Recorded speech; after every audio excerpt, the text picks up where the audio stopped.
বর্তমানে আদর্শ আচরণবিধি চলছে, এখন ইলেকশন কমিশনের হাতে সমস্ত কিছু। মহুয়া মৈত্রের বিরুদ্ধে ইলেকশন কমিশন কি অ্যাকশন নিয়েছে আমরা জানি না। কেন ইলেকশন কমিশন অ্যাকশন নিচ্ছে না? সিআরপিএফ কোথায়?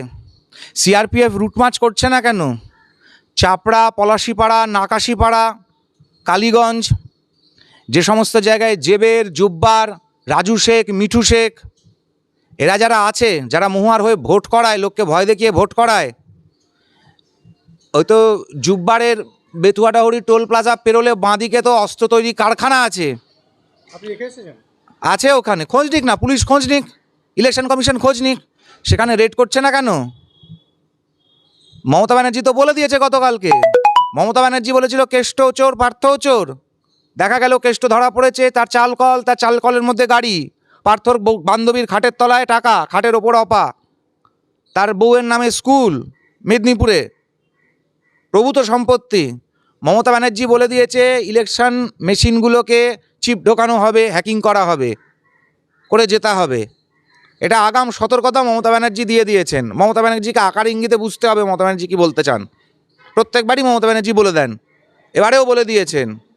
তার কি ব্যবস্থা নিচ্ছে ইলেকশন কমিশন? পশ্চিমবঙ্গে ভোট তো করাবে পশ্চিমবঙ্গের মানুষ, তাদেরকে টাকা নিয়ে মমতা ব্যানার্জি আর অভিষেক ব্যানার্জি যে কিনে নেবে না, তার কোনো গ্যারেন্টি আছে কি? যেভাবে 21-এর ভোটের পরে আমরা দেখেছিলাম ডায়মন্ড হারবার কেন্দ্রের বহু বিধানসভার ইভিএম মেশিন তৃণমূলের নেতার বাড়ির থেকে বেরোচ্ছে, সংবাদ মাধ্যমেই দেখেছিল, সেটা ইলেকশন কমিশন ধামাচাপা দিয়ে দিল কেন? একটু ভালোবাসা তো থাকবেই। বলুন, মমতা বন্দ্যোপাধ্যায় পুলিশ মন্ত্রী, কখনো শওকত মোল্লাকে বলে তুই তো বোম্বা দিস, আবার কখনো এই শেখ টেক, এদেরকে ধরবে কেন পুলিশ মন্ত্রী থাকতে? সে তো মমতা বন্দ্যোপাধ্যায় বুঝতে পারছি, কিন্তু ইলেকশন কমিশন কি করছে? ইলেকশন কমিশনও কি তাহলে পরে সারেন্ডার করে দিয়েছে? সেটা পশ্চিমবঙ্গকে তাহলে ভারতবর্ষকে জানাতে হবে তাহলে পরে। সিআরপিএফ কোথায়? রুট মার্চ নেই কেন? যে সমস্ত কলকাতা পোর্ট, মিটিয়া বুরুজ, ডায়মন্ড হারবারে তো গতকাল রাত্রে কি হয়েছে? কারা তাণ্ডব করেছে? এখন অবধি কেন অ্যারেস্ট হয়নি জাহাঙ্গীর? জাহাঙ্গীরের চেলাচামুন্ডারাই তো করেছে এগুলো।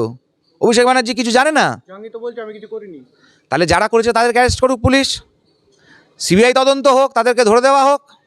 মাথাটাকে এ রাজ্যে কোনো বড় মাথার নির্দেশ ছাড়া হয় না, বিশ্ব সংসারে সবাই জানে সেটা। তাই সেই বড় মাথাটা ধরা হোক। এইভাবে যদি ভোট করানো হয় তাহলে ভোটের নামে প্রহসন করানোর কোনো প্রয়োজনীয়তা নেই। ঘাপলা থাকবে কোথায় তাহলে যদি মাথাকে ধরা হয়? সেটা ইলেকশন কমিশনকে বুঝতে হবে, আগামী দিনে পশ্চিমবঙ্গের বাঙালিকে বুঝতে হবে যে পশ্চিম বাংলাদেশে তারা থাকতে চায় না, পশ্চিমবঙ্গে থাকতে চায়। গতকালকে দেখলাম দিল্লির মাঠ থানার সামনে ধর্না চলাকালীন দোলা সেন, সুদীপ রাহা, ডিরেক্ট ব্রেহেমকে পুলিশ তুলে নিয়ে গেল। দোলা সেন বলছে আমরা তো 144 ধারা অমান্য করিনি। বলুন তাহলে আপনারা কেন এরকম দ্বিচারিতা করছেন? 4 জনের বেশি প্রচুর লোককে দেখা গিয়েছে সেখানে, তৃণমূলের লোক বসে আছে। আর এখন ইলেকশন কমিশনের হাতে চলে গেছে সব কিছু, এখন তো কোনো কারুর হাতে নেই। ইলেকশন কমিশন কেন তাদেরকে করেছে? জবাব দিক। ওগুলো তো নাটক করছে, ধরে আবার ছেড়ে দেবে। একটুখানি মমতা ব্যানার্জিকে হাইলাইট করা হবে, তৃণমূলকে হাইলাইট করা হবে, এর থেকে বেশি আর কিছু নয় তো। দিল্লিতে হয়েছে, দিল্লিতে তো এখন বর্তমানে যদি কেন্দ্রে ধরি সেটা তো বিজেপি আছে। কেন্দ্রে বিজেপি থাকুক আর যাই থাকুক, এখন সব কিছু ইলেকশন কমিশনের হাতে আছে। বিজেপির কি পুলিশ কন্ট্রোল করে? সরকার পুলিশ কন্ট্রোল করে। আর এখন সরকার কেন, এখন ইলেকশন কমিশন সব কিছু কন্ট্রোল করছে। ইলেকশন কমিশন কেন করেছে সেটা ইলেকশন কমিশন বলতে পারবে, তারা কি করেছে। তারা বলে অনেক কিছু কিন্তু করে অনেক অন্য কিছু। মমতা বন্দ্যোপাধ্যায় বলছে ইলেকশন কমিশন নাকি বিজেপির। ভাই আমরা তো দেখতে পাচ্ছি এখানে কোনো সিআরপিএফের রুট মার্চ নেই। আমরা তো দেখছি তৃণমূলের সঙ্গে সেটিং হয়ে গেছে বোধহয় ইলেকশন কমিশনের। যেখানে রুট মার্চ হচ্ছে না, এতগুলো কমপ্লেন করা হচ্ছে, প্রত্যেকটা বিজেপির নেতা বিভিন্ন ইস্যু নিয়ে যাচ্ছে। দিলীপ ঘোষকে শোকজ করা হলো, মমতা ব্যানার্জিকে 6 তারিখে বালুরঘাট থেকে মমতা ব্যানার্জি যে কথাগুলো বলেছেন, এনআরসি, ইউসিসি, কোনো কিছু নেই সেগুলোকে নিয়ে। আপনি ধর্মমতে বিয়ে করতে পারবেন না, আপনার কোনো কাজ করতে পারবেন না, ধর্ম করে উস্কানিমূলক বক্তব্য রেখে গেছে। ওই ইলেকশন কমিশনকে মমতা ব্যানার্জিকে তো শোকজ করতে বলে দেখা হচ্ছে না। কুণাল ঘোষ তো মমতা ব্যানার্জিকে শোকজ করেননি, সুব্রত বক্সী তো মমতা ব্যানার্জিকে শোকজ করেনি, যিনি পশ্চিমবঙ্গের রাজ্য সভাপতি। ইলেকশন কমিশন করেনি, পুলিশ কোনো অ্যাকশন নেয়নি। তাহলে আমরা কোনটা দেখছি সেটিং? কে কার সাথে আঁতাত করেছে? তো তাহলে তৃণমূল রেখে দিয়েছে কেন তাকে? সিপিএম কুণাল ঘোষকে নিয়ে নিলেই পারে। সোনা বৌমার সোনা চুরির সমস্ত কাগজপত্র পাকা চুলের কোন নেতার হাতে কে তুলে দিয়েছিল মালঞ্চ সিনেমার সামনে রাত্রি 2:30-এর সময়, ওটা কুণাল ঘোষ বলে দিক। গাড়ির নম্বরগুলো আমি বলে দেবো, তাহলে উনি বলে দিক। আচ্ছা, কুণাল ঘোষ বলছে যে এই যে ভূপতিনগরে যে ঘটনা ঘটলো সেটা একমাত্র পুরোটাই বিজেপির নাকি দ্বিচারিতা চলছে, একটা নাটক চলছে, আর কিছুই নয়। ইলেকশন আগে এটা একটা নাটক। তৃণমূলের 3টে কর্মী বোমা মারতে গিয়ে মারা গেল, সেখানে বিজেপি কী করার আছে ভাই? মরেছে তৃণমূলের 3টে কর্মী, বাড়ি উড়ে গেছে 3খানা চকলেট বোমা মারতে গিয়ে, মমতা ব্যানার্জির কথায় যদি ধরি। তো চকলেট বোমা মারতে গিয়ে যদি 3টে তৃণমূল কর্মী মারা গিয়ে থাকে, তো মমতা ব্যানার্জি তো অবদার্থ, তাহলে পরে কোনো রেজিগনেশন দেওয়া উচিত, কোনো অ্যাকশন নিতে পারেনি। মমতা বন্দ্যোপাধ্যায় রেজিগনেশন দেবে কেন? মমতা বন্দ্যোপাধ্যায় তো বলছে যে ইডি সিবিআই ভাই ভাই, বিজেপির ভাই ভাই। বলে তো দিলাম, আমরা তো দেখতে পাচ্ছি সিআরপিএফ এখানে কোনো রকম রুট মার্চ নেই সেন্সিটিভ বুথগুলোতে। মহুয়া মৈত্রের বিরুদ্ধে ইলেকশন কমিশন কোনো অ্যাকশন নিচ্ছে না। মমতা ব্যানার্জিকে এখনও অবধি ইলেকশন কমিশন একটা চিঠি পাঠায়নি তার ভড়কাউ ভাষণের জন্য। কে ভাই ভাই আর কে কিসের ভাই সেটা পরিষ্কার বোঝা যাচ্ছে। আচ্ছা, আপনি সাম্প্রদায়িক দাঙ্গার কথা বললেন, মমতা বন্দ্যোপাধ্যায় সাম্প্রদায়িক দাঙ্গা সৃষ্টি করার চেষ্টা করছেন। অপরদিকে আমরা দেখেছি কখনো উনি বলেন দক্ষিণেশ্বর ভেঙে দেবে, দক্ষিণেশ্বর স্কাইওয়াক ভেঙে দেবে নাকি বিজেপি, এদিকে একটা ধর্ম উস্কানিমূলক কথা, আবার অপরদিকে অন্যদিকে ধর্ম নিয়ে কথা, ধর্ম ধর্ম ধর্ম একটা ধর্মীয় সুসুড়ি মারার চেষ্টা করছে। তো হ্যাঁ, তো মমতা ব্যানার্জি তো তাই করেন, কারণ ওনাকে 30% ভোট ব্যাঙ্কটাকে ইনশিওর করতে হবে। 30% দুদলের ভোট ব্যাঙ্ক, আর 14-15% যদি বাকি সংখ্যাগরিষ্ঠর ভোট পেয়ে যায়, যেটা পাওয়াটা স্বাভাবিক, তাহলেই উনার কেল্লা পথে হয়ে যাবে। আচ্ছা, অভিষেক বন্দ্যোপাধ্যায় গতকালকে রাজভবনে গিয়ে বলছে যে সবাইকে জোর জবরদস্তি করে জেলে ঢুকিয়ে দিচ্ছে দুষ্ট সরকার। দেখুন, অভিষেক বন্দ্যোপাধ্যায় গতকালকে রাজভবনে কি বলেছেন আমি জানি না, তবে ফিরহাদ ববি হাকিমকে পাশে নিয়ে উনি বলেছেন যাদেরকে টাকা নিতে দেখা গিয়েছে টিভির পর্দায়, তো উনি যদি এতই কনসার্ন হয়ে থাকেন অভিষেক বন্দ্যোপাধ্যায়, তাহলে কাকলি ঘোষ দস্তিদার, ফিরহাদ ববি হাকিম, সৌগত রায়,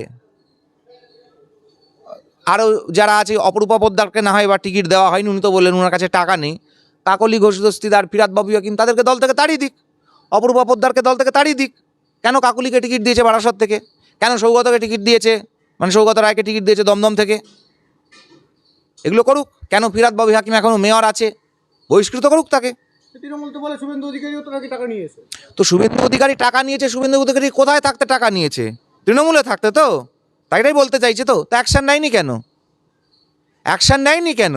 আমরা তো বলছি পুরোটারই তদন্ত হোক। ও শুভেন্দু অধিকারীর সঙ্গে সঙ্গে ফিরহাদ ববি হাকিমের নামটা নিক, কাকলি ঘোষ দস্তিদারের নামটা নিক, যদি ধক থাকে তো। মুকুল রায় যখন বিজেপিতে ছিল তখনও তো সিবিআই ডেকেছিল ওকে। নারদার কেস তো এখনও আবার কোর্টের ইয়েতে খুলছে, কোর্ট তো তদন্ত করতে বলেছে নারদায়, কোর্ট তো তদন্ত করবে। ভয় পাচ্ছে কেন? ভয় কোথায় পাচ্ছে? ভয় তো বিজেপি পাচ্ছে। এটা তো মমতা বন্দ্যোপাধ্যায় বলছে। বিজেপি তো বিশাল ভয় পাচ্ছে, তাই জন্যই তো মমতা বন্দ্যোপাধ্যায়কে ধর্মীয় সুড়সুড়ি দিতে হচ্ছে। বিজেপি ভয় পাচ্ছে বলেই তো মমতা বন্দ্যোপাধ্যায়কে কপাল ফাটিয়ে তার স্টিচগুলো এখন আর দেখা যাচ্ছে না। কখনো পা ভাঙতে হচ্ছে, কখনো মাথা ভাঙতে হচ্ছে, কখনো কোমরে চোট পেয়ে হাঁটুর থেকে জল বার করে গোড়ালিতে প্লাস্টার করতে হচ্ছে। এই অভূতপূর্ব বৈজ্ঞানিক আবিষ্কারকৃত যেগুলো আবিষ্কার করছেন মমতা বন্দ্যোপাধ্যায়, ডাক্তারি বিদ্যা দেখাচ্ছেন, তো হয়তো মমতা বন্দ্যোপাধ্যায় আমরাই পেয়েছি, তো বোঝাই যাচ্ছে পরিষ্কার। আচ্ছা, অভিষেক বন্দ্যোপাধ্যায় বলছে মোদি এসে বলে গেছেন ভ্রষ্টাচারী হটাও, এদের লক্ষ্য মানুষকে ভুল বোঝানো। তার মানে অভিষেক বন্দ্যোপাধ্যায় বলতে চাইছেন যে ভ্রষ্টাচার হাঁটানোটা উচিত নয়, কারণ ভ্রষ্টাচার না হাঁটালে পরে, দুর্নীতিবাজদেরকে না হাঁটালে পরে, তাহলে অভিষেক বন্দ্যোপাধ্যায়দের দলটা চলবে না। কারণ মমতা বন্দ্যোপাধ্যায় কী বললেন? ইডি লোকের বাড়িতে যাচ্ছে, টাকা নিয়ে চলে যাচ্ছে। টাকাটা কোথার থেকে পেয়েছে? পার্থ চ্যাটার্জির গার্লফ্রেন্ডের খাটের তলার থেকে। তো সেই খাটের তলার থেকে যে 52 কোটি টাকার বেরিয়েছে, ওটা পার্থ চ্যাটার্জির গার্লফ্রেন্ড কীভাবে রোজগার করেছে সেটা মমতা ব্যানার্জি বলে দিক তাহলে পরে। কী এমন ব্যবসা করেছে, কোন ব্যবসা করেছে? জ্যোতিপ্রিয় মল্লিকের মেয়ে 3.5 কোটি টাকা টিউশনি কামিয়ে করে রোজগার করেছে, কোন কোন বাড়িতে কাকে কাকে টিউশনি দিয়েছে সেটা পাবলিকলি সামনে এসে বলে দিক। 10 কোটি টাকার ফিক্সড ডিপোজিটের যে কাগজটা জ্যোতিপ্রিয় মল্লিকের অফিস থেকে পাওয়া গিয়েছে, সেই 10 কোটি টাকাটা জ্যোতিপ্রিয় মল্লিক কী ব্যবসা করেছে বলে দিক। শেখ শাহজাহান 137 কোটি টাকা যে পাচার করে দিয়েছে বলে সংবাদ মাধ্যমে আমরা দেখলাম, সেটা কোথার থেকে পেয়েছে শেখ শাহজাহান, কীভাবে রোজগার করেছে সেটা বলে দিক, তাহলেই তো হয়ে যায়। মমতা ব্যানার্জির পরিবারের ওই যে জিট্টি ভাইয়ের সঙ্গে ওনার ভাই বউয়ের যে সম্পত্তিগুলো, ওগুলো বলে দিক। 35টা প্লট কালীঘাটে কী করে পেয়েছে? তারপরে কার্তিক গণেশ নাকি ওর ভাই আছে, এই গণেশের ভাই বাড়ির পাশে আরেকটা কার বাড়ি তৈরি হচ্ছে, ওটা মমতা ব্যানার্জির বাড়ি কিনা ওটা বলে দিক মমতা ব্যানার্জি। আচ্ছা, আপনারা সবসময় অভিযোগ করেন কালীঘাটের টালিচালা সব চোরদের পাঠশালা। তো যদি পাঠশালায় পড়ায় তাহলে তো ডেলি রোজগার হবে, টিউশন পড়িয়ে তো চোরদের তো পড়াতে হয়। হ্যাঁ, সে তো আমরা বলছি চোরদেরকে পড়াতে হবে, সেটা তো জানাই কথা, চোরদেরকে পড়াতে হবে। কোন কোন চোরকে পড়িয়ে কতদূর কী কী ডিগ্রি পেয়েছে কোন কোন চোর, এবং সেই ডিগ্রিতে কী কী কোথায় কোথায় প্লেসমেন্টটা পেয়েছে সেটাও বলে দিক, তাহলে পরে কত টাকার প্লেসমেন্ট হয়েছে।